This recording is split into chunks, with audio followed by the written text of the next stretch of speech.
Roberto Dumas, muito obrigado pela paciência. A gente gastou um bocado do nosso tempo. Sua vez agora novamente. Que chances têm os BRICS de estabelecer um sistema contrário ao sistema de Bretton Woods?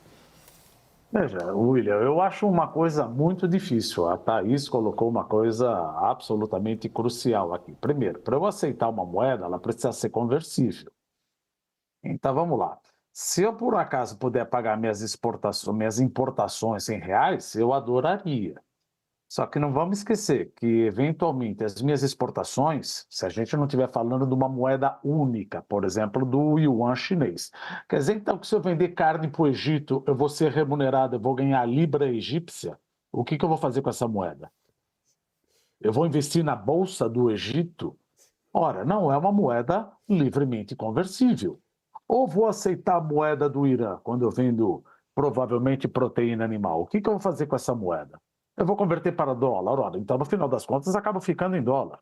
Não, não, não, não. Nós vamos adotar uma moeda que tem uma robustez maior, por exemplo, o yuan chinês. Mesmo assim, a gente tem que ir lá para trás, na crise da Tailândia, Malásia, Indonésia, Coreia, Singapura. A conta capital do balanço de pagamentos da China, ela é fechada, ou seja, não permite a livre movimentação de capitais.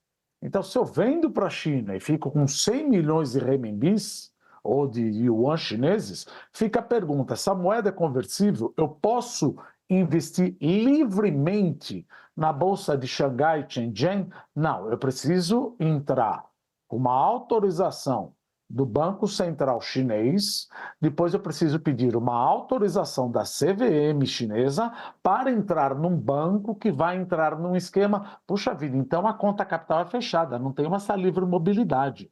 Qual é a probabilidade dessas contas capitais serem abertas?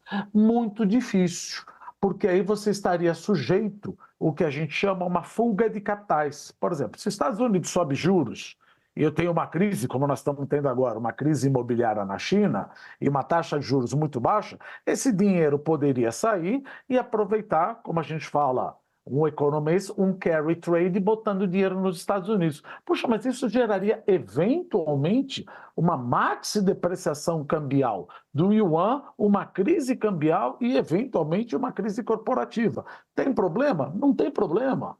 Só que a China é uma ditadura. Economia, política e sociedade é uma coisa só. Quando a economia vai mal, a sociedade reclama. Sociedade reclama, eu não elejo novo presidente. Numa ditadura, eu não posso dar ao luxo de ter um ataque especulativo. Então, não compro a ideia de que a China vai abrir totalmente a conta capital. Então, o que eu vou fazer com essa moeda que sobrou na minha mão se eu não posso livremente investir na China nos próximos 10 anos? Então, fica aquela coisa. Quem decidiu que é o dólar não são os Estados Unidos que estão botando uma arma na nossa cabeça para falar você tem que adotar o dólar. Ora, eu adoraria poder comprar e pagar em reais. Só que precisa dois para dançar tango. Eu vou vender para o Egito pode vender para mim, ele vai dar a moeda local. Puxa vida, então a empresa que comprou, vendeu, etc., ficou com a moeda egípcia. Ela vai investir na Bolsa do Egito? Não, ela vai converter para dólar, que aí ou euro ou ien japonês, que aí ela pode passear no mundo inteiro. Não estou querendo dizer que isso não vai acontecer. Vamos lá para trás, em 1944, num discurso de Winston Churchill na Universidade de Zurique. Primeira Guerra Mundial teve problema com França e Alemanha. A Segunda Guerra Mundial teve problema com França e Alemanha. Então, para a gente evitar um hecatombe numa Terceira Guerra Mundial, a gente precisa fazer os Estados Unidos da Europa. E aí começou a comunidade comum europeia e depois começaram uma zona do euro, etc. Veja, estamos negociando em 1944. E concordo, só uma parte aqui do Caio, não acho que esse grupo seja um grupo bélico. É um grupo muito mais para ter uma projeção macroeconômica, só que eles não têm a economia ou a liquidez de suas moedas ou a conversibilidade das suas moedas que podem desafiar o dólar.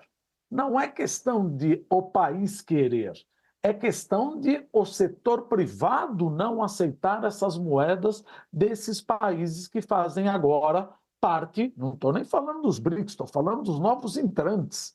Quer dizer, então que eu vou aceitar a moeda peso cubano? O que eu vou fazer com essa moeda, meu Deus? Não, Então, eu acho que é muito nem, complicado essa história.